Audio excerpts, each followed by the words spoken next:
Oke guys, sebelum melanjutkan, jangan lupa like dan komen. Dan yang baru bergabung, jangan lupa subscribe dan aktifkan loncengnya.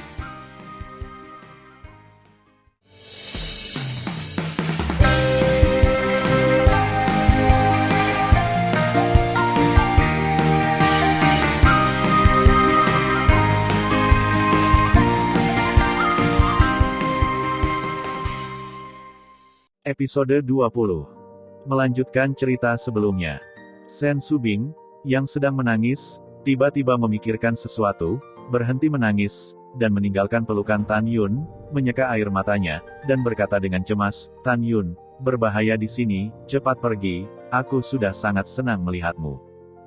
Pada saat ini, Ji Yuyan meneteskan air mata di matanya yang indah. "Suamiku, saudari Sen benar, tidak cocok tinggal di sini untuk waktu yang lama." Gadis-gadis lain juga setuju. "Jangan khawatir, karena aku di sini, aku memiliki kepercayaan diri untuk membawamu pergi dengan aman dan sehat," kata Tan Yun dengan mata tegas. Tapi, ketika Sen Subing hendak berbicara, Tan Yun berkata, "Aku tidak menginginkan apapun sekarang, aku hanya tahu bahwa aku sangat merindukanmu." "Ya," Sen Subing mengerang pelan, tapi Tan Yun menundukkan kepalanya dan mencium bibir merahnya. Melihat pemandangan ini, Sen Suzhen, Zhen Ji, Song Huixin, Murong Sishi, Fang Ziqing, Namong Ruxue, Baili Yaner dengan cerdik meninggalkan lobi dan memasuki kamar sebelah, hanya menyisakan istri dan tunangan Tan Yun. Sen Subing perlahan menutup matanya. Kerinduan selama lebih dari 300.000 tahun berubah menjadi semangat yang tak tertandingi. Terlepas dari kehadiran para istri, dia mengangkat lengan tanpa tulangnya dan memeluk leher Tan Yun. Menanggapi Tan Yun. Setelah sekian lama, Tan Yun melepaskan Sen Subing dan berjalan menuju Ji Yuyan. Sentuhan rasa malu muncul di wajah Ji Yuyan yang rapuh, dan dia menutup matanya yang indah. Ia gelombang, Ji Yuyan membuat yang menggoda di hidungnya, tapi lengan kanan Tan Yun yang memeluknya dan mencium bibir vermilionnya. Setelah Tan Yun meninggalkan Ji Yuyan, dia memandang Suan Yuanrou. "Tan Yun, aku sangat merindukanmu." Suan Yuanrou melintas, dia meraih lengan Tan Yun, berdiri berjinjit, bibir Zu mencium Tan Yun. Tan Yun memeluk erat wanita yang pernah melahirkan seorang putri, dan setetes air mata jatuh di matanya yang berbintang. Setelah beberapa saat, Tan Yun melepaskan Suan Yuanrou, dan berkata dengan tulus, "Rower, percayalah padaku, tidak lama lagi, aku akan mengadakan pernikahan termegah untukmu dan King Cheng, Qian Qian, Yusu, dan Xian." "Yah, aku percaya padamu." Mata berlinang air mata Suan Yuanrou menunjukkan ekspresi kebahagiaan yang tidak bisa disembunyikan. Tan Yun berbalik dan berjalan menuju Namong Yukin yang berambut putih, menyalahkan dirinya sendiri dengan cinta di matanya. "Yukin, tahun-tahun ini, kamu telah dianiaya. Tidak apa-apa, selama aku bisa bersatu kembali dengan suamiku, semuanya sepadan." Namong Yukin mendatangi Tan Yun selangkah demi selangkah, dengan tatapan tertekan di matanya, gemetar dengan jari-jari rampingnya, membelai rambut Tan Yun. "Suamiku, kenapa rambutmu putih semua? Apa yang terjadi padamu?" Tan Yun tersenyum sedikit dan berkata, "Jangan khawatir, saya berada di kuil Tianmen untuk memahami rahasia 4 teknik, dan butuh terlalu banyak usaha dan energi." Namong Yukin berkata dengan simpatik, "Suamiku selama bertahun-tahun, meskipun aku tidak tahu bagaimana kamu melarikan diri dari Sekte Elysium dan apa yang kamu alami kemudian, aku tahu bahwa kamu pasti telah mengalami banyak pasang surut. Suamiku, kamu telah bekerja keras." Setelah itu, Namong Yukin berdiri berjinjit dan memeluk serta mencium Tan Yun. Setelah Tan Yun dengan lembut melepaskan Namong Yukin, dia memandang Tang Mengyi, dan segera mengingat adegan yang dia alami di benaknya. "Meng." Saat Tan Yun berbicara, Tang Mengyi tersenyum bahagia. Dengan suara si Hong Xiao, Tang Mengyi mendorongnya ke arah Tan Yun. Tan Yun membuka tangannya dan memeluk si Hong Xiao di pinggangnya. "Apakah kamu merindukan suamimu?" "Sudah saya pikirkan." Si Hong Xiao sangat mempesona, "Saya pikir suami saya telah melupakan saya. Aku melupakan seluruh dunia, dan tidak akan pernah melupakanmu," kata Tan Yun. "Betulkah?" Si Hong Xiao memiliki hati yang manis. "Tentu saja," Tan Yun berkata dengan penuh kasih sayang, "dalam beberapa tahun terakhir, Ketika saya sendirian, saya sering memikirkan masa lalu ketika kami bertemu dan saling mencintai, dan saya merasa bahagia. Hal apa yang paling berkesan dari orang lain? Si Hong Xiao berkata dengan malu-malu. Tan Yun berkata tanpa ragu, 400.000 tahun yang lalu, selama persidangan Huang Fusengzong, saya terluka parah dan tidak sadarkan diri. Seorang gadis merawat saya selama 10 hari 10 malam. Gadis itu menginjak awan sebelum dia pergi, menatapku, dan menanyakan sebuah kata, yang masih segar dalam ingatanku. Dia berkata dengan gugup, Tan Yun, kamu memiliki sentuhan kasih sayang untukku. Ketika Tan Yun berkata dan di sini, si Hong Xiao dalam pelukannya sudah menangis, dan tersedak, aku ingat bocah itu, dia menjawab dengan sangat tegas, dia berkata ya. Wow, suami, aku tidak menyangka setelah sekian lama, kamu masih ingat ini.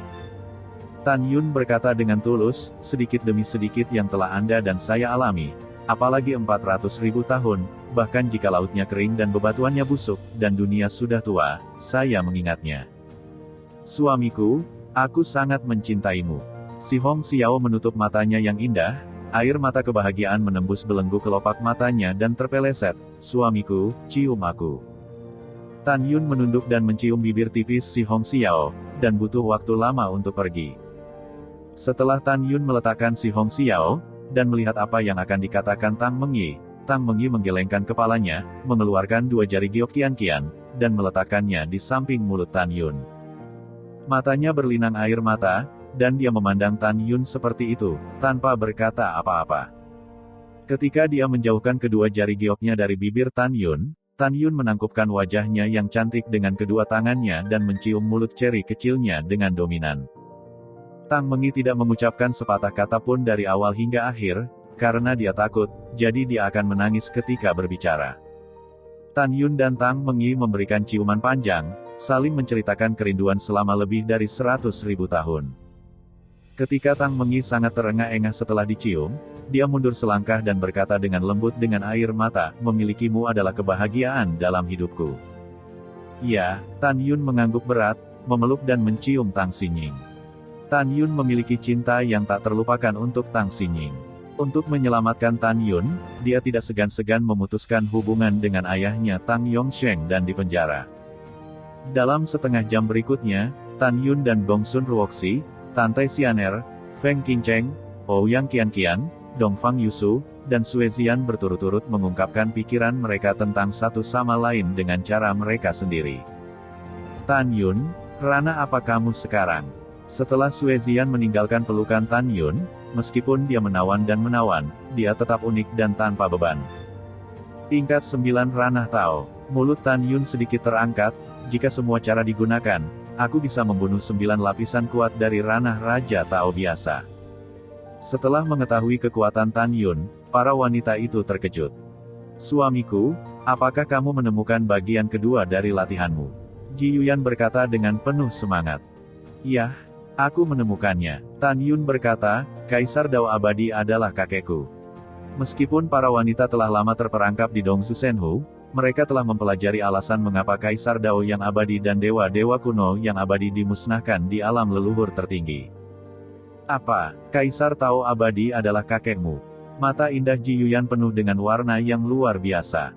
Ya, itu kakekku. Kemudian, Tan Yun memberitahu semua wanita tentang seluk-beluk masalah ini, bagaimana dia melarikan diri dari Sekte Elysium di tahun-tahun ini, dan bagaimana dia menjadi Shen Wuhao dari dinasti Sisu.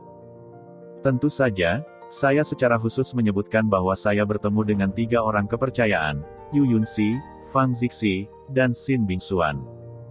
Tidak memberitahu gadis-gadis itu bahwa mereka berselingkuh dengan Xin Bingxuan dan Fang Zixi.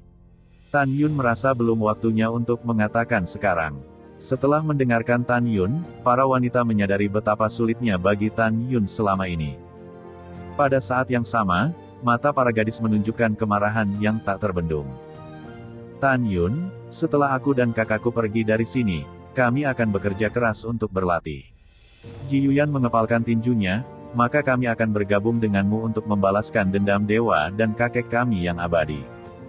Mencabut Dongsu Sensong, dinasti leluhur Dongsu, dinasti leluhur Nansu, dinasti leluhur Beisu, dan Sekte Elysium. Gadis-gadis itu juga setuju. Tan Yun menggelengkan kepalanya dan berkata, Yu Yan, aku pernah memintamu untuk membunuh musuh lebih dari sekali. Meskipun aku tahu kamu sukarela dan tidak ingin menjadi bebanku, sekarang berbeda. Musuh kita terlalu kuat dalam hal kekuatan atau latar belakang. Aku tidak akan mengizinkanmu pergi ke medan perang untuk membunuh musuh, dan tidak akan pernah membiarkanmu mengalami kecelakaan.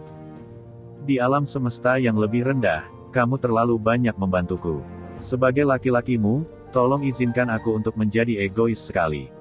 Aku ingin kamu hidup dalam damai, dan setelah aku membalas dendam di masa depan, kita akan menghabiskan sisa hidup kita bersama.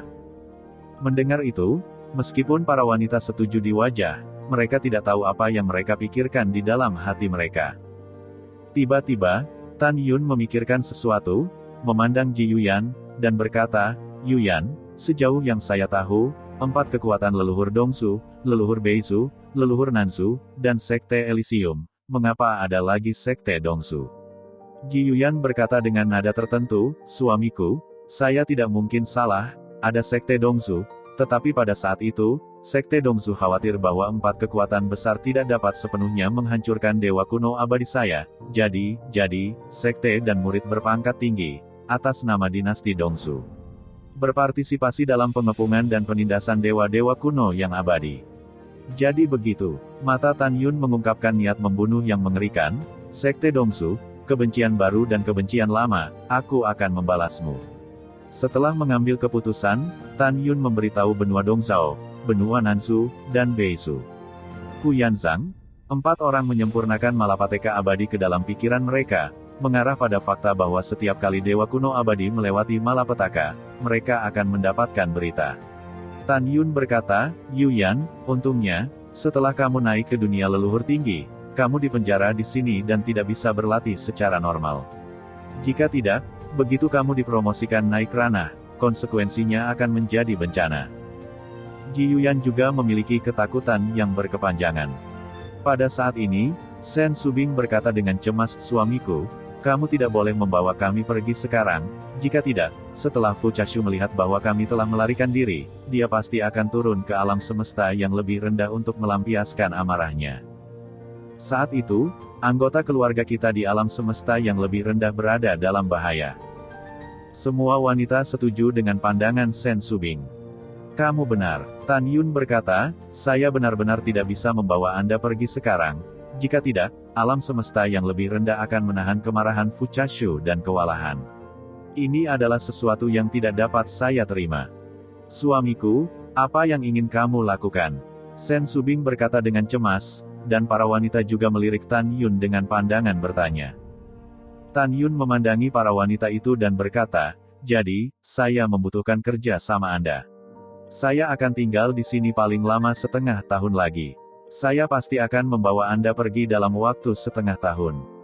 Dan dalam 6 bulan terakhir, saya akan memasuki Sekte Dongsu, menemukan cara untuk mendapatkan cukup batu leluhur terbaik, dan kemudian mengaduknya terbalik, dan kemudian saya akan menciptakan ilusi semua kematian Anda untuk membingungkan Fu Chashu. Selama Fu Chashu mengira kamu sudah mati, dia tidak akan curiga ada orang yang menyelamatkanmu, apalagi menyerang alam semesta yang lebih rendah. Kamu tidak perlu khawatir tentang bagaimana melakukannya. Aku punya rencana untuk memastikan tidak ada yang salah. Ji Yuyan sedikit mengangguk, kami semua mendengarkanmu. Mata Tan Yun berkedip, dan berkata, Su Bing, setelah saya pergi nanti, Anda memberitahu murid-murid di luar paviliun dan meminta mereka memberitahu Fu Chashu bahwa Anda setuju untuk menikah dengannya dalam waktu setengah tahun. Namun, kamu ingin Fu Chashu berjanji kepadamu bahwa tidak ada yang akan masuk ke Danau Dongzu untuk mengganggumu dalam waktu setengah tahun. Serahkan sisanya padaku. Sen Subing mengangguk berat, oke, ikuti saja rencanamu, tetapi kamu harus lebih berhati-hati saat memasuki sekte. Tan Yun maju selangkah, dan melingkarkan lengannya di pinggang Sen Subing, dan berkata dengan dominan, apakah kamu tidak mengenal saya? Selama saya ingin melakukan, tidak ada yang tidak dapat saya lakukan. Fu Chashu, seekor anjing, tidak hanya mencegah kita untuk bersatu kembali selama ratusan ribu tahun, tetapi juga memungkinkan Sekte Dongzu untuk berpartisipasi dalam pembunuhan rakyat kita lebih dari 80 juta tahun yang lalu. Cepat atau lambat, baru dan lama kebencian akan terjadi. Hitung dengan dia. Aku akan membiarkan darah Dongsu Shenzong mengalir ke sungai, dan tidak ada ayam dan anjing yang akan tinggal. Sen Subing dengan lembut meringkuk di pelukan Tan Yun, saudariku dan aku percaya padamu. Di hati saudari kita, sang suami berdiri tegak, demi pahlawan terkuat di dunia. Kamu harus berjanji kepada saudara perempuan kita bahwa setelah memasuki sekte Dongsu, kamu harus ekstra hati-hati dalam melakukan sesuatu dan tidak menunjukkan jejak. Oke, aku berjanji padamu, aku berjanji, kata Tan Yun. Ya, setelah Sen Subing meninggalkan pelukan Tan Yun, dia melihat Fu Chahen di tanah dengan jijik, apa yang harus dia lakukan. Aku akan bertanya padanya dulu sebelum berbicara, kata Tan Yun, dan datang ke Fu Chahen. Pada saat ini, keempat anggota badan dihapuskan, dan kolam spiritual di penjara dan tidak dapat diekspor. Melihat Tan Yun, matanya sangat ketakutan. Dia tidak pernah menyangka bahwa orang di depannya sama sekali bukan Cheng Kun, melainkan pria dari wanita ini. Memanggil. Tan Yun menjentikkan jarinya, gumpalan kekuatan leluhur menembus tenggorokan Fu Chahen. Setelah dia bisa berbicara, dia gemetar, Tan Yun. Tidak, jangan bunuh aku, kamu ingin tahu apa yang ingin kamu ketahui, katakan saja. Aku sudah memberitahumu semua, aku mohon jangan ke. Ekspresi Fu Chahen tiba-tiba menjadi lesu saat memohon belas kasihan, tapi Tan Yun yang menggunakan mata Dewa Hongmeng. Katakan, ketika kamu datang ke Dongsu Senhu, siapa yang tahu? Tanya Tan Yun. Hanya murid yang menjaga Dongsu Senhu yang melihatnya. Fu Chahen menanggapi. Mengapa kamu begitu yakin bahwa tidak ada orang lain yang menemukanmu di sini? Tanya Tan Yun. Fu Chahen berkata dengan jujur, karena ayah saya menyuruh saya dan 15 saudara laki-laki saya untuk mengunjungi Dongsu Senhu kurang dari 6 bulan, jadi ketika saya datang, saya sengaja menyelinap masuk. Oke, sangat bagus. Tan Yun melambaikan tangan kanannya, dan sebilah kekuatan leluhur menebas kepala Fu Chahen. Ketika jiwa taunya, janin tahu baru saja keluar dari tengkoraknya, dia dilenyapkan oleh Tan Yun. Segera, Tan Yun menyingkirkan kepala Fu Chahen, dan kemudian melepaskan api Hongmeng, membakar tubuh tanpa kepala dan noda darah Fu Chahen. Dan aku tidak bisa membantumu lagi. Api Hongmeng berubah menjadi gaun ungu, dan berkata dengan nakal, Tuan bukankah ini waktunya untuk menemukan api untuk kita?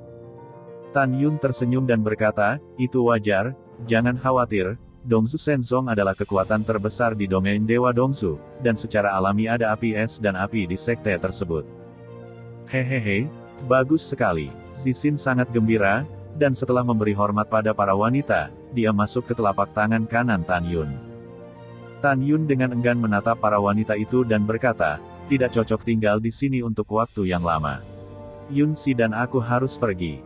Ya, Sen Subing berkata, Yun Si adalah permata di telapak tangan Kaisar Shizu, tetapi dia bersedia mengikutimu dalam petualangan.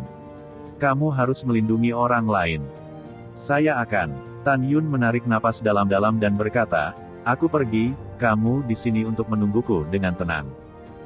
Ketika Tan Yun berbalik untuk pergi, Sen Subing menangkapnya, berjinjit, dan setelah mencium Tan Yun, dia dengan ramah membantunya merapikan jubah ungu, hati-hati. Ya, Tan Yun memilih para gadis. Dia mengubah wajahnya menjadi Cheng Kun. Ketika dia melangkah keluar dari lobi lantai 3, dia tidak tahu apa yang dia pikirkan. Matanya menunjukkan kekhawatiran yang dalam, dan dia berbisik pada dirinya sendiri, Subing dan mereka semua menemukannya. Sekarang, di mana Chang Sun Xuanqi?